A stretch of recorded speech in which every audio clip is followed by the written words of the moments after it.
Huge consequences, I could say again, huge consequences with the landmark decision by CAF, and obviously this favors Nigeria. Talking about CAF rules like an Article 31 that talks about reception, which was violated by the Libyans. Because obviously you can say the Nigerian Super Eagles team were not properly received. They were left at the airport for almost 24 hours. Now, talking about transportation in Article 31, subsection 2.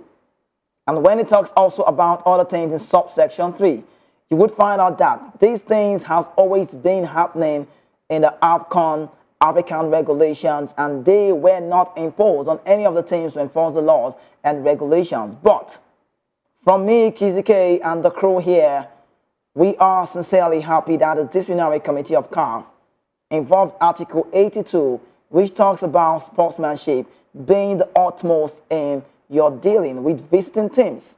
However, also in Article 151, which talks about security, that you must provide adequate security and then also aid the visiting team and the contingent the opportunity to stay in the country. Not just stay, but safe in that particular country. So now, when you put all the aforementioned statement by CAF, you can now say, you can attest that those laws were tested. Perhaps this could be a reshape in African football. I believe the Northern African teams will sit up, with their mistreatment to other teams, the likes of Tunisia, Morocco, Egypt, Libya, Algeria. They all spoke in favor of Libya because from now onward, especially the Anglophones, they will start involving some of these laws. And when the North African knows that doing all this dirty behavior will cause them more harm than pay them, then obviously they would stop. And indeed, I can say this, CAF has done the right thing. Let me say it again, CAF has done the right thing, knowing full well that the world was watching. And I must say it again, congratulations to CAF on this very verdict. And I sincerely say I'm happy, and then it's a good one. Yes, indeed, CAF has done it right, knowing full well. Like I love to say, I can reiterate, I can say it over and over and over again. They've done the best thing that they should do, that we expect them to do. But I welcome you into the show this new day. Good morning, depending on where you're watching from. Many thanks for joining us. Many thanks for having you join us as we talk this through. I'm your host, and my name is Kizike. I have my guest with me on the show, so we talk about this together. Ikechukwu is right here in the studio this new day. It is the 28th of October, 2024, the Ballon d'Or day that I cannot wait to see who comes to. Maybe a Vinny. I'm just thinking. Ike, great to have you. Good morning. Welcome to the show. Good morning to our viewers. Good morning to you, Kizi. Yes. Football one. Football one. Okay. Now, football one. Yes. Football one. Not Nigeria winning. No, football one. Football one. Yes.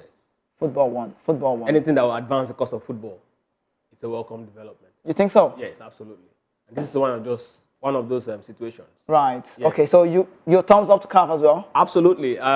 Considering the man Sepe, when he was coming, one of his statements, right. He's a visionary, and of course we know he's a businessman. True. And then one of the things he said that he wants to bring financial transparency, right. And of course he wants to bring a lot of investment into CAF. And trust me, how do you bring investment if investors don't trust that they will get judgment if there's an infringement? Yeah. You're not surprised with the verdict. I told you that I just hope that football will win. Yeah. And looking at the composition of the committee, I wasn't surprised. Of course, because, the Moroccans, the Tunisians, they were all agitated at the moment because they expect the favor to go, in favor of Libya. But of course, looking at the way the composition was, I told you that the structure of CAF and how it's being run, it might likely, not favor Nigeria. But of course, Musepe called their bluff, and let's see what happens, in re-election bid. Okay, so in re-election bid, that's from EK. Quickly, let's tell you more. Yeah, it's a final ruling, obviously. You need to know CAF awards 3 points, 3 goals to Nigeria after that Libya game, or for that Libya game. The first leg played in Nigeria, you already know the story. But the Confederation of African Football, CAF, has awarded 3 points and 3 goals to Nigeria for the missed Libya game. This development comes, after CAF President Patrice Motsepe, said a thorough probe was ongoing following the recent controversy surrounding Nigerian Africa Cup of Nations game against Libya. Moving on, Patrice Motsepe has maintained that, like you heard Ikechukwu say that, the continental body would not tolerate any lack of sportsmanship and unfair treatment in African football. In the latest development on Saturday, a statement signed by CAF chairperson of CAF disciplinary board, Osman Kane, said the decision to award Nigeria the points were taken. It was taken after finding that the disciplinary committee set up and they looked into this and they found that Libya were guilty of the inhuman treatment, meted out to the Nigerian senior men's football side. The 5-man disciplinary committee consists of Mr. Osman Kane, Senegal, Chairperson Mason Jerry Onyango from Kenya, Vice Chairperson Mr. Felix Kobasi from Chad. Member also, we have Mr. Patrick Shali from Lesotho. Another member also is Mr. Norman Arense from South Africa. But according to CAF disciplinary board, the Libya Football Federation is found to have breached Article 31 of the African Cup of Nations regulation, as well as Article 82 and 151 of the CAF disciplinary code. And the match number 87, Libya versus Nigeria of the CAF African Cup of Nations qualifiers 2025, scheduled to have played on the 15th of October, 2024 in Benghazi, is declared lost by forfeit by Libya, with the scoreline being a 3-0. Now, following the conclusion on the board findings, CAF also ordered the Libyan Football Federation, you could say the Libya Football Federation, to pay a fine of $50,000 within 60 days of notification of the present decision. Let's bring you the statement on the rules. The statement by CAF, we have to bring it to you on the screen so you can see that. Now, with the CAF decision, Nigeria is poised to qualify for the 2025 Africa Cup of Nations with 2 matches to spare. Now, final ruling. The Eagles are now on 10 points from 4 matches, 4 points better than second place Benin Republic, while Rwanda have 5 points, bottom place Libya have only 1 point and are out of the runnings for qualification. Victory or draw, you could say a win or draw against the Cheetahs of Benin Republic in Abidjan on Thursday, 14 November, a match day 5 encounter will land the Super Eagles a ticket to the finals in Morocco, December 25/ you could say January 2026. Expectedly, the Libyan Football Federation considers this decision as unfair, which they appealed, engaging the services of a Tunisian lawyer, Ali Abbas, to defend its position on the case. According to the Libyan outlet, this one will fight for it. Now, let's bring you have it on your screen, but let me just do a run through for you so you need to know the number one of them all, the full official text of the verdict.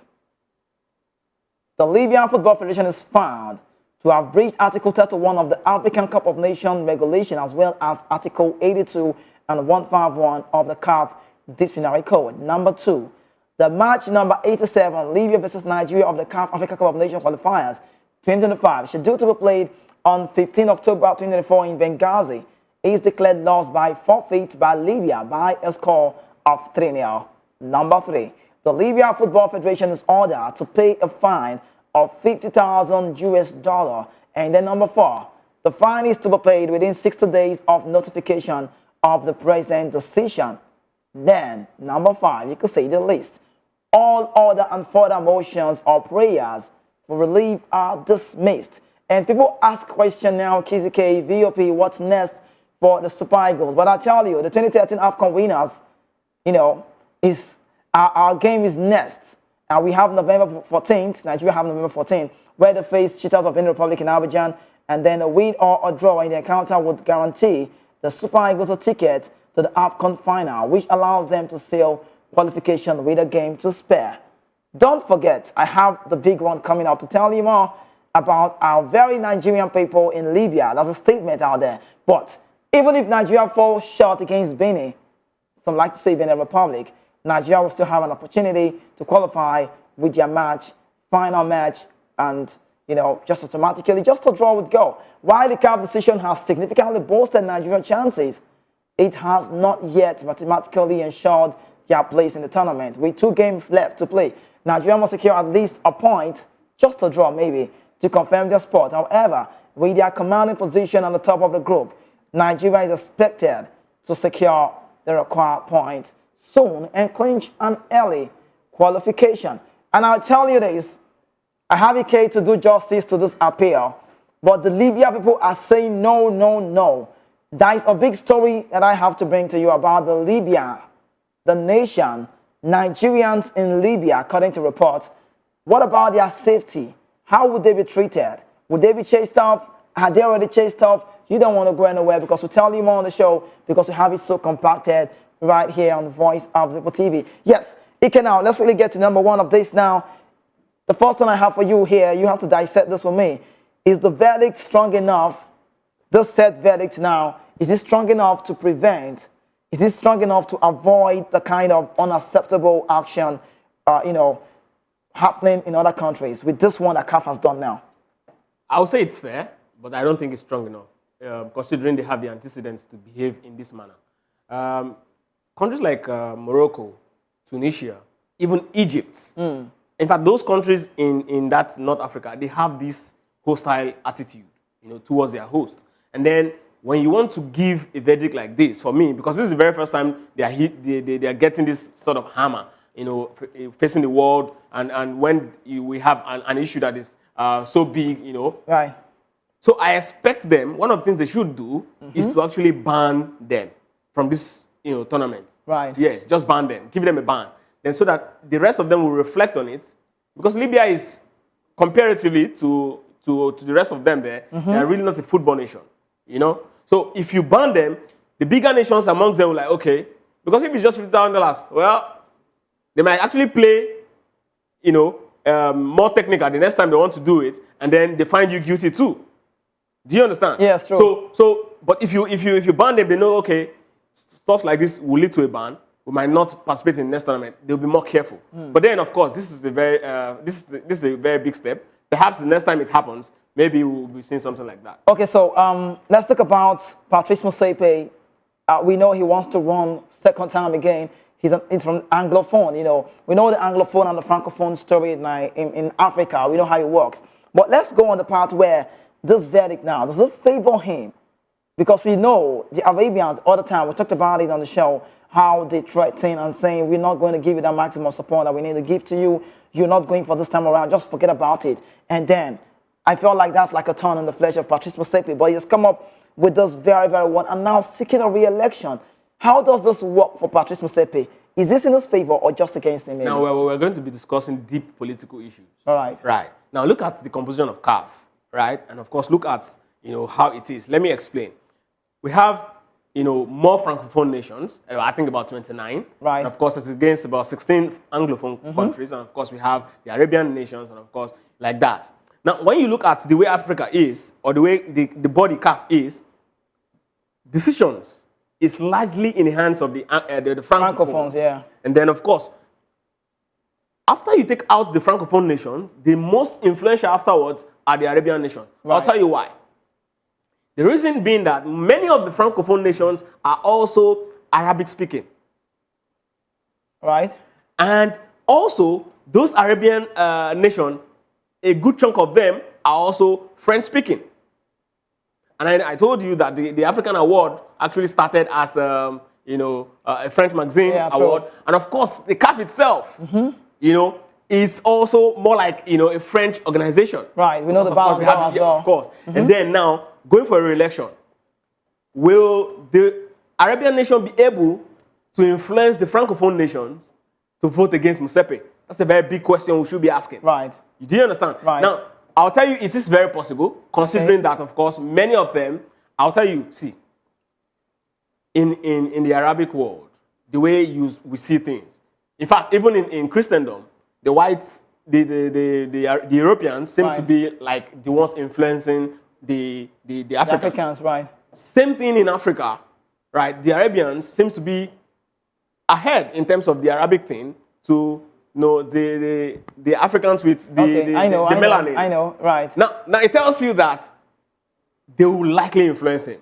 But again, I want to believe Motsepe is not just a businessman.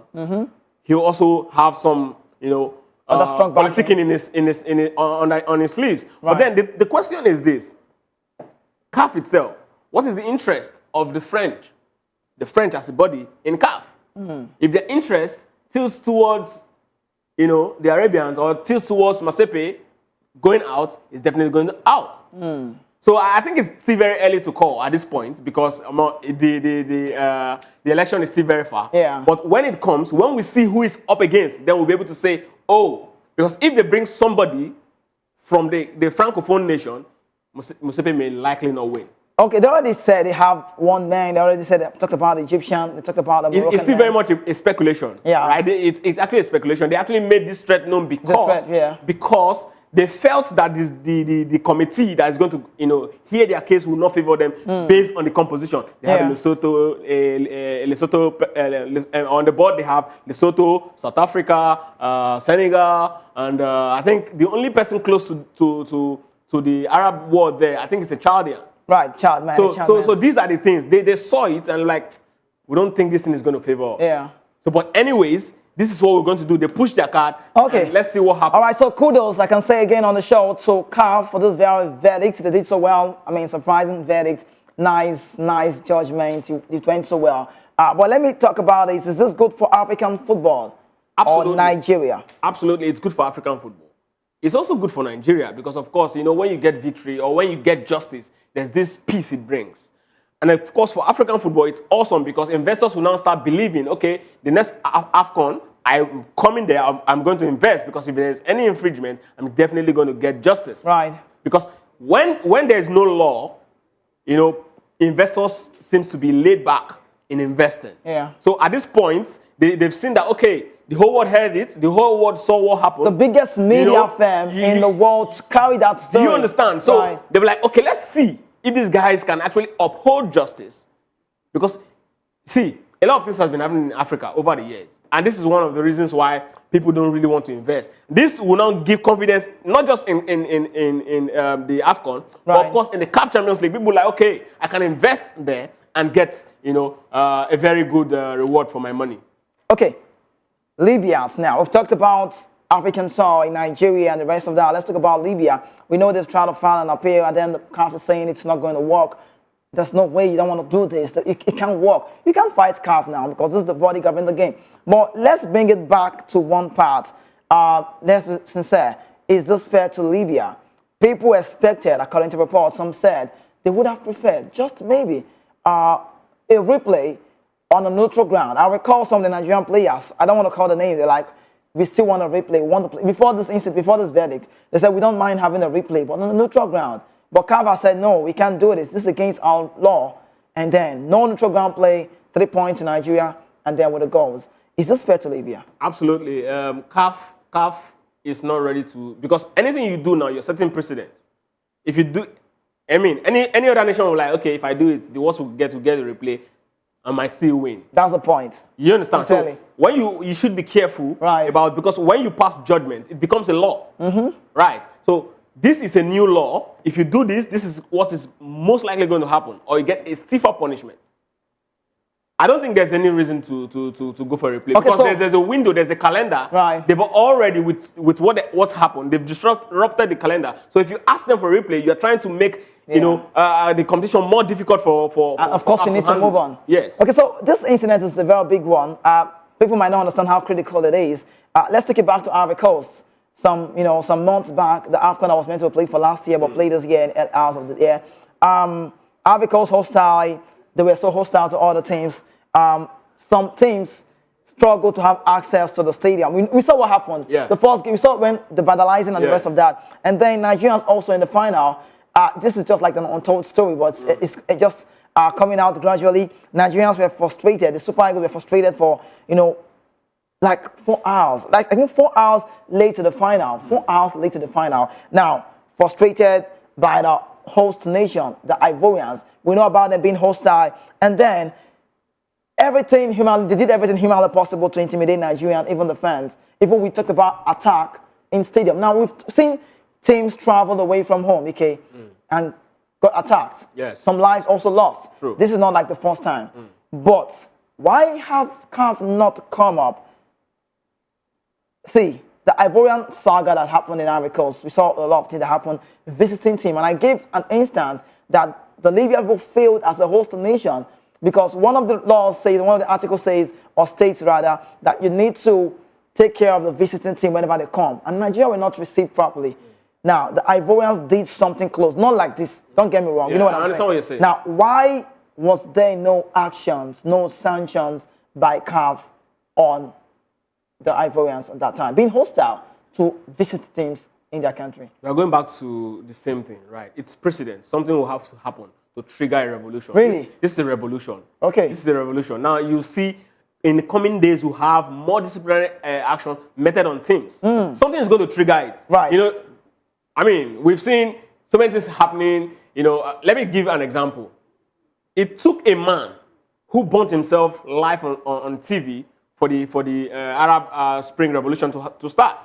Before then, they've been complaining, things have been going wrong, people have been shouting.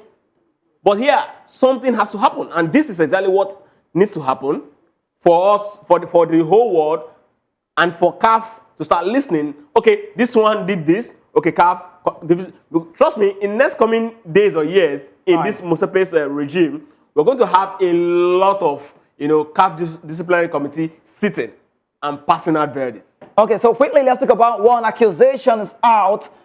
Super Eagles Tunisian pilot or spy, and that's coming from the Libya Football Federation. Desperate Libya have continued to mount unrelenting offensive, pressure on the Nigerian man, on the pilot that works for the Valley Jet. Of course, Nigeria, concerning the botched Africa Cup of Nations involving both countries. The latest offensive by the Libyans is that the Tunisian pilot Abdelatif Machagay is a spy. Now, in one of the publications, the North Africans made their spurious allegation already. Abdul Hakim Al-Shamani, who is on the CAF Executive Committee, and until the verdict was done, this was before the game of that verdict, the Tunisian pilot was a principal witness for the Nigerian Libya saga in that very case. And then the case about the threat that they are posing to this Tunisian man. I asked you this on radio, and I'm asking you on TV now. Why are we seeing such threat on the man? They said all he's doing is just to save his job and Nigerian interest.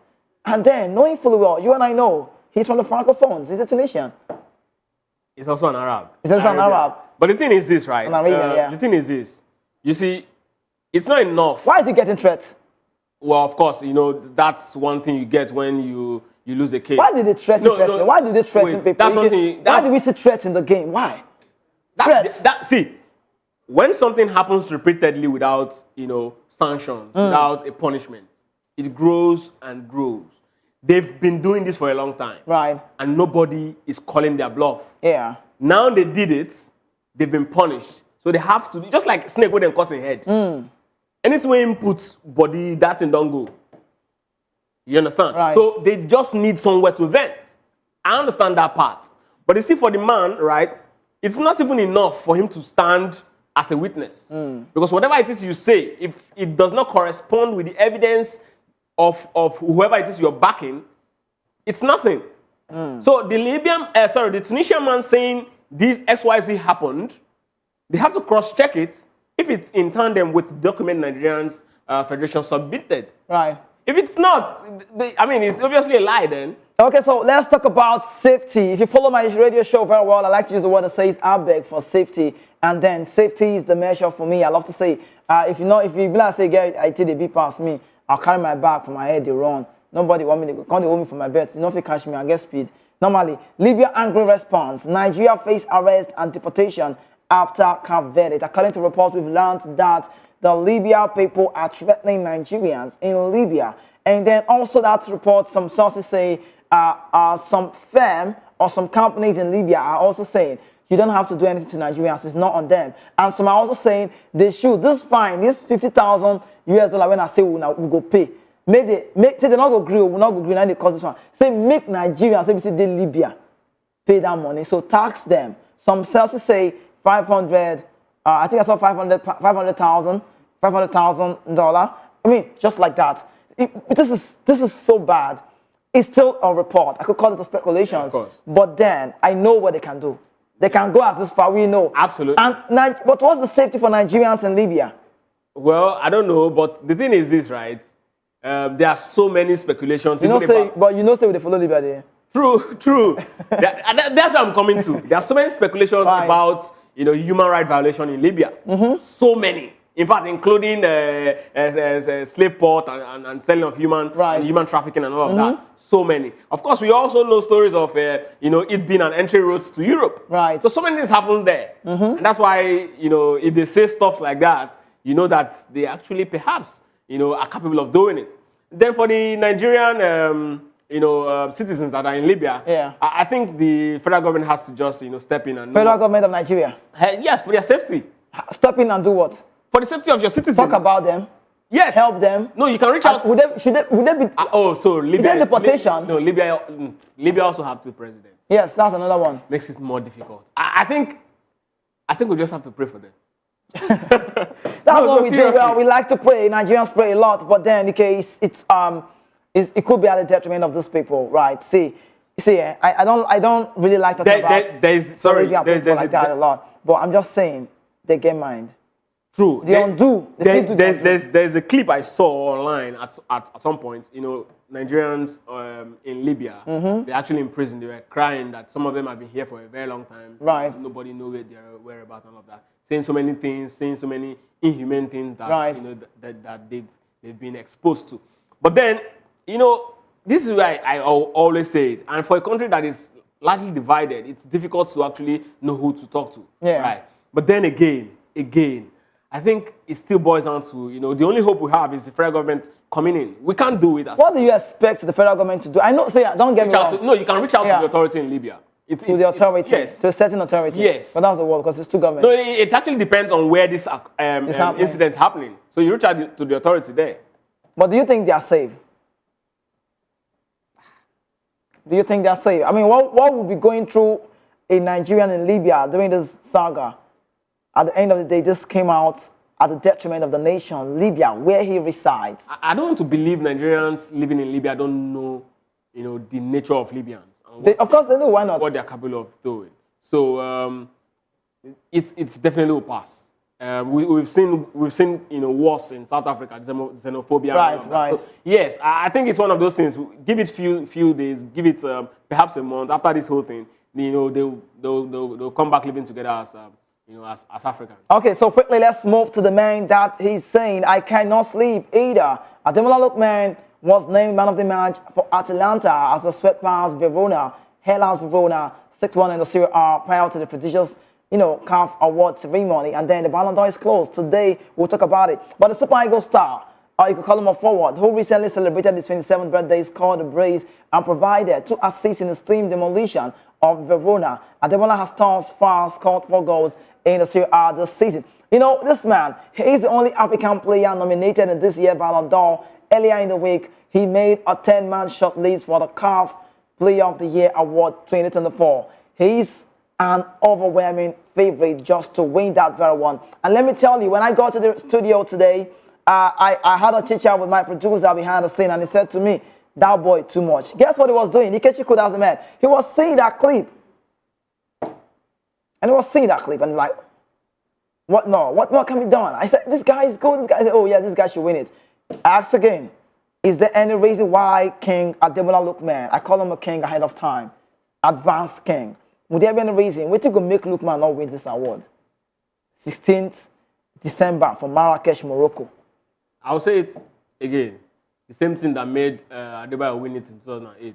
The same thing that made Mustafa Haji win it in 1998. Right. And the same thing that made El Hadji Diop win it in 2001.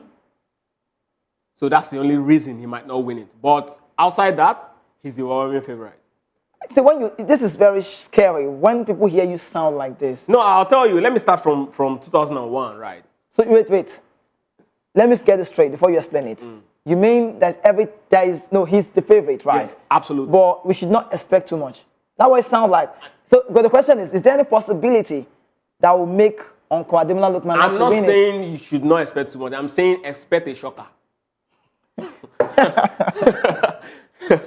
Do you understand? Right. So because we've seen it in 98, JJ was on top of the world. He was the absolute best player in Africa. Yeah. In fact, he moved to France after helped Galatasaray. Right. Galatasaray. Yeah. They came second. That's Frankfurt. No, from Turkey. He moved, JJ. Okay. Yeah. Then he moved to France. highest, with the biggest fee in Africa at the time. Allowed Fenerbahce? Was it club side? Sorry, Fenerbahce. All right. With the biggest transfer fee at the time, 14 million pounds. Yeah, at that point. The award went to who? Guess who? Mustafa Haji. Yes, 98. And Mustafa Haji finished 14th with Deportivo La Coruña. Yeah. How did they? Okay, let's even leave that. Let's go to 2001. 2001. Jose Ikufo won the Champions League with Bayern Munich, won the league, but guess who won it? Somebody in Lens, in France. Won the league. But looking at those the nominees, I mean those guys close. I mean, I don't even think any of them. Sekou Girassi did the magic in Stuttgart, you know. But then, so why is Sekou Girassi there and Victor Boniface not there? He won the rookie award. He won the rookie award in Germany. Right. So who? That same Germany. That same Germany. Where he plays. He won the league. They went unbeaten. He was one of their key players there. But of course, Sekou Girassi made the list. Bring it to me fully. Bring it to me fully. What I'm saying simply, I tell you, I don't see any reason why this man. Just watch this clip. Watch this guy. Bring it forward. Let the world see how King Ademola Lookman can break every yoke, even though we know he's not God. Watch this. Is this not amazing, sensational player? Who wins it tonight? That's what the Ballon d'Or will talk about it. But look at Lookman for the CAF award. You can see Ademola Lookman dazzle go past players. He doesn't feel like just go close, and all he needs to do is bending it over and he's scoring goals. And the Serie A is clamoring for a player like this. What more can be said about a man who's wanting not to settle for less? Just like the Eric Brando goal. He gets every ball. He makes every right run. He played for Leipzig. He's just like a one-season man. I don't want to settle for any club. Everton just staying one man. I'm running away. I don't want to settle. But in Bergamo, this man is like the king. But let's take it away from that and bring it tonight. The producers behind us saying, the producer, my guy, cannot wait that. He can't wait to see what happens. Ballon d'Or, let's talk about it. Home is tonight. Vinicius Junior, Rodrigo, which of these guys? For me, I already say it's a Vini talk. We'll talk about their classical, but let me have you say this to me. Ballon d'Or tonight, the longer-awaited day, 28 October 2024. This day will never come again. Absolutely. I'm taking a deep breath. Vinicius Junior, for me, tonight. Well, Vinicius Junior is the favorite based on popularity and Madrid. Okay. It's difficult for a Madrid player to be on the ballot. To get this close. To get this close. And not win it. Right. The only time Madrid players suffered was the Messi era. Yeah. So anytime they step up there, they likely get it. But if we look at what they've managed to achieve over the years, you know, the last 1 year, I think Rodrigo deserves it. Because I feel that we pay too many attention to the forwards. It's unfair. It's unhealthy. But you already know the game changed. Goals keep coming on. I mean, forwards get I agree, but how many goals? Exactly. Is Vini in the class of the Ronaldo? How many goals does he score? But what about his consistency? Rodrigo is consistent. Amazing player. A guy who played over a year without losing a game. Won the Euros. Won the Euros. Won the best player in Euros. Won treble. Yes, he won the treble. He won every. See, this guy deserves to win the award. Trust me, he deserved to win the award. So you want to rule out the Vini? I'm not ruling out Vini. I'm saying. Okay, well deserved. Yes, I'm saying he's more deserving of the award. So okay, sounds scary though. But of course, Madrid and of course the fact that he's a forward might just rub him off the award. Okay, so let's talk about one of the biggest of them all, just in between. I wonder if we have any sport analysts talk about this without giving reference to the Ballon d'Or. And then let's talk about the classical game played. Hansi Flick with the magic, Lamine Yamal, good player at the time, and then Rafinha, even though they were, racially abused, but we'll talk about that. They are classical. Let's start with Carlo Ancelotti. It's been a scary one as I talk to you now. Fiorentino Perez had a conversation with the Italian, and then they are feeling unconvinced with what we are saying. I already told you, he has the man management. He's the man with the most man management right now, talking about coaches. But then, Real Madrid, Fiorentino Perez, I will get a clip as well. Fiorentino Perez is saying, Carlo, you should be careful. Wait, before we talk about the Clasico, let me ask you, is it okay that it's being questioned just because he lost the game? It's a record-breaking game, actually. But is it right? Now, the rivalry between Madrid and Barcelona is beyond just football. Yeah. You remember the Barcelona are Catalans. They are a part that is trying to break out of Spain. So it's more like two nations playing. So it's bigger than what we see on TV. It has a political undertone. It has everything in it.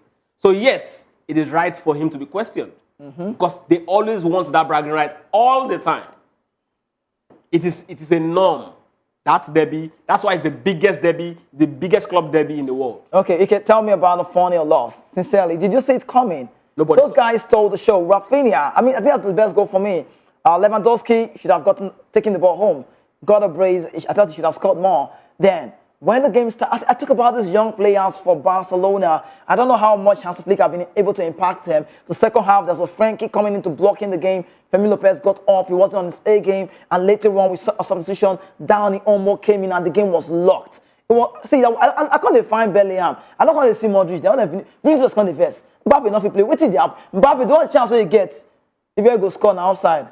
If you can't, I don't know. What did they happen now? So if you watch that game clearly, right, you could not say only one team come with plan, and that's Barcelona.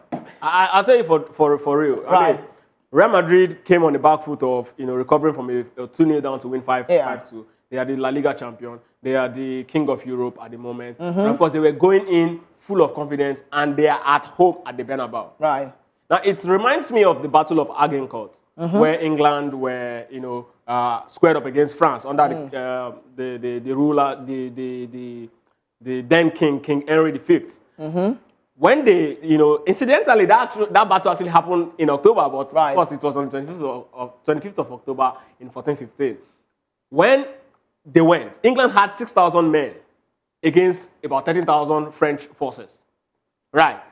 Of course, if they go kamikaze, that's kill me, I kill you, England is going to lose flatly. Now, what they did was to understudy their opponents. They discovered two things. The armor the Frenchmen uses to fight is heavy. So because of that, the terrain they will be fighting will not make them move freely. Right. They also discovered that the French are full of confidence and they like to spread from the flank. So two things they did. They know that they cannot match them in numbers. So they actually did something. The first was to use about half of their forces. They made them bowmen, and then the remaining have to block the flank where... Okay, I know AK has got a whole lot of record to bring on the show. I mean, if you give him the time, space, and our minds just go on. And that was the political man with the sports brain. Okay, so quickly, let's get that one from Vinicius Jr. Vinicius Jr. has faced racism oftentimes, but Real Madrid fans, the Madrid stars, bold, racially abused Ansu Fati, Lamine Yamal, Rafinha, but the statement from Vini is nice, amazing. I get you that statement so you can see how he works and what he said. He said he's fully in support. I ask you this question. I should wrap up with this. Can racism be eradicated in football?